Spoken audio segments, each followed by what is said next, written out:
Ya, terima kasih pemirsa, Anda masih bersama kami di DPR di Balik Pilihan Rakyat.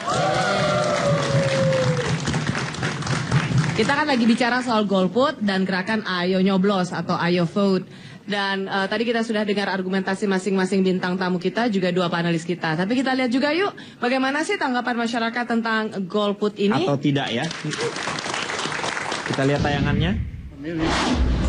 Sebagai warga negara ya harus memilih lah, bertanggung jawab terhadap maju mundurnya negara kan. Pilih pastinya. Karena kan kita dikasih kesempatan untuk bebas berpolitik, jadi sayang dong kalau disia-siain. Golput. Karena sosok yang sekarang juga kurang memuaskan hati masyarakat, meskipun salah satu calonnya itu sering dielulukan di masyarakat. Pasti yang memilih dong. Kan anggapannya dari satu suara pasti mewakilkan penting banget. Yang pasti kita memilih negara Indonesia demokrasi, bebas untuk memilih, kebebasan ada. Jadi kita pasti partisipasi untuk dalam politik kita sendiri buat negara. Mungkin saya bisa memilih karena saya warga Indonesia yang baik dan itu hak seseorang. Kayaknya golput deh.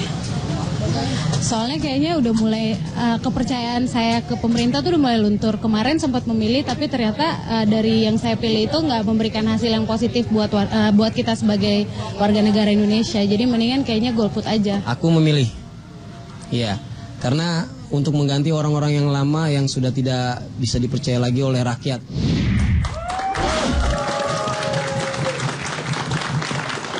Ya, itu tadi beberapa tanggapan dari warga masyarakat tentang mau golput atau mau milih. Iya, mereka punya alasan masing-masing. Ada yang kecewa, mereka memilih. Sekarang justru jadi bertambah mungkin karena kekecewaan yang sebelumnya kalau saya lihat ya.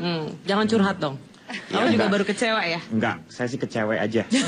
Normal. Ya. Langsung panelis sekarang, silahkan. Iya, mungkin satu hal yang orang lupakan gitu pada saat kita teriak-teriak reformasi, terus berusaha keras supaya kita mendapatkan apa yang disebut dengan demokrasi. Demokrasi itu sebetulnya yang kita lupa gitu. Kita pikir demokrasi, pemerintah akan bekerja lebih baik gitu. Yang kita lupa sebenarnya kita rakyatnya juga harus kerja loh kalau demokrasi. Kalau misalnya otoriter, kita duduk manis aja karena yang ngerjain semua pemerintah, birokrat gitu. Tapi pada saat kita bicara demokrasi, kita juga harus ada andil gitu. Kita harus kerja.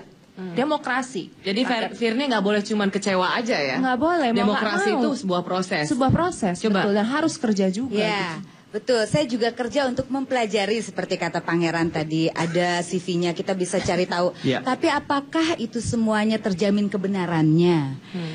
Ada yang ijazah palsu betul, ya tahun itu 2009. Ada standar kualifikasinya mereka minimal S1. Ternyata banyak sekali yang lulusan SMA.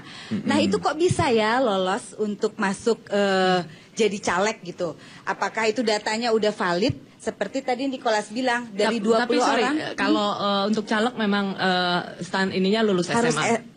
Lulusnya SMA bukan S1. Enggak, bukan. Ya. Terus kalau misalnya jadi kamu jangan memang terlalu expect mereka saking emosi. Nah, seperti tadi Nicholas bilang, saking emosi sampai salah ya, Bu. Bahwa dari semua yang 20 orang di sini kan 0 ya yang golput. Semuanya memilih, tapi begitu ditanya sama Kang Denny jawabannya, walaupun saya masih agak buram-buram, kabur-kabur, dan juga saya punya perasaan berdosa karena setelah saya memilih ternyata pilihan saya membuat rakyat yang menjadi korban. Bagus sekali, yuk. Tanggapin dong Pangeran. Saya rasa tadi yang dibilang sama Olga tuh betul bahwa demokrasi juga membutuhkan partisipasi dari warga negara ya. Contoh gini, saya rasa banyak dari kita yang udah memilih beberapa kali di pemilu-pemilu sebelumnya.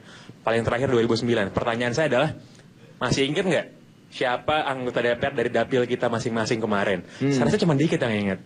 Masalah gini, kalau kita nggak suka sama kinerja anggota DPR, tapi kita nggak tahu siapa yang wakilin mereka kita di sana, gimana cara kita ngawasinnya?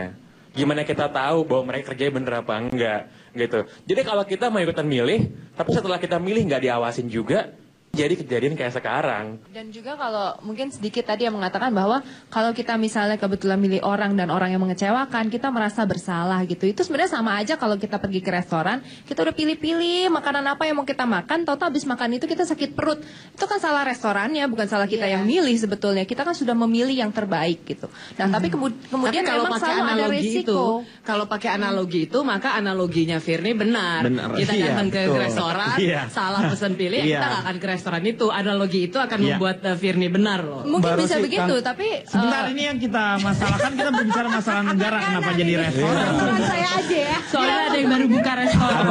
Firni baru buka restoran. Cuma menurut saya risiko itu akan selalu ada gitu. Tapi yang pasti kalau kita tidak ikut memilih, kita benar-benar kemungkinannya jauh lebih buruk gitu. Karena yang lama, yang udah jelas kita nggak suka akan kembali berkuasa gitu. Dan kita nggak bisa berbuat apa-apa gitu. Ini menarik ya, saya kan begitu. Bahwa kita ingin negara ini maju, tapi kita tahu bahwa selama ini yang berada di parlemen itu adalah yang kita tahu sangat nggak bermutu dan tidak berbobot. Kalau diam aja, maka kita hanya akan dipimpin oleh orang-orang yang tidak bermutu itu. Kalau menurut saya tuh yang salah tuh adalah anggapannya. Bahwa segini ya, bahwa ketika lu memilih, lu adalah warga negara yang lebih baik daripada yang tidak memilih. Itu diskriminatif banget. Ada jokes nih ya, seperti ini bilang bahwa dulu kita diperintah oleh kerajaan, kita ditindas oleh raja. Setelah itu kita ditindas oleh diktator. Bedanya ketika pemilu apa? Kita memilih sendiri mau ditindas sama siapa. Iya, kesannya seperti itu. Tapi kalau saya menangkap dari yang dikatakan oleh pangeran ini, sebenarnya seperti seorang Napoleon Bonaparte. Dia mengatakan, Bonaparte ya, yang bahwa negara ini rusak bukan karena orang jahat, tetapi karena orang baiknya diam terus, dia tidak mau bergerak. Jadi kalau Anda merasa baik sebenarnya silahkan Anda harus berbuat sesuatu, bukan begitu? Iya, saya rasa yang dikatakan oleh kayak penyiar radio. Kamu penyiar, sebentar, saya penasaran, kamu penyiar radio. Saya yakin sekali. Bukan. Kamu bukan penyiar radio. Belum. Enggak kayak penyiar radio, kayak pendeta. Iya, enggak, dari tadi aku terbuka. Iya, bukan begitu maksud saya. Tetapi, oke Dene. Ya udah. Kenapa? Boleh. Uangnya. Silakan. Oke gini, saya rasa kalau misalnya saya rasa gini, kalau misalnya orang-orang yang tadi dibilang oleh Semi, orang-orang yang nggak baik terpilih ke dalamnya, lalu kita sebel, kita nggak memilih lagi. Kalau kita nggak milih, orang-orang tersebut punya chance yang lebih besar lagi untuk masuk ke dalam. Kalau dibilang mendingan golput aja, mendingan nggak usah milih. Bagaimana sih cara menghukum sebuah partai politik yang udah jelas-jelas kerjanya nggak bagus? Adalah dengan memberikan suara ke partai lain sebenarnya.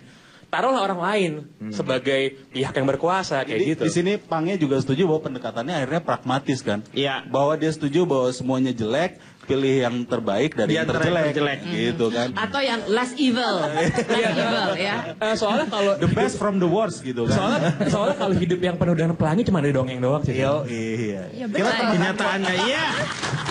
Yuk. Sekarang bersiap-siaplah para teman-teman dari Stipan untuk kembali memegang smartphone-nya. Kita mau memilih vote lagi ya. Vote lagi. Untuk teman-teman. Silakan untuk memilih apa penyebab masih adanya masyarakat yang golput. Ini Mas. Silakan dipegang Mas itunya. Ya, smartphone-nya. Apa penyebab masih adanya masyarakat yang golput? Atau kenapa masyarakat tidak memilih? A. Ketidakpercayaan terhadap partai. B. Minimnya informasi tentang caleg. Silahkan dipilih A atau B. Dimulai dari sekarang.